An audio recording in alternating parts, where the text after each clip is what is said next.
kainin natin to. Iba't ibang klaseng chocolate drinks tayo. Tara, let's go! Tikman na natin. First, itong chocolate flavor na to ng Magnolia. Pero syempre, bago natin ito kainin, don't forget to follow me and comment sa comment section. Next, kakainin or iinumin natin ha. Tikman na natin.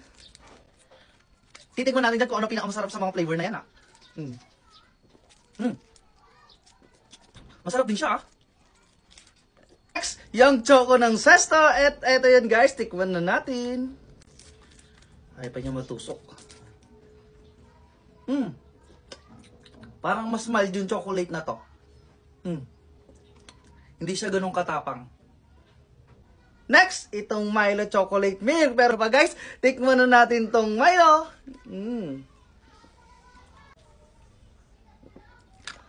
Next, itong Chucky. Tikman na natin.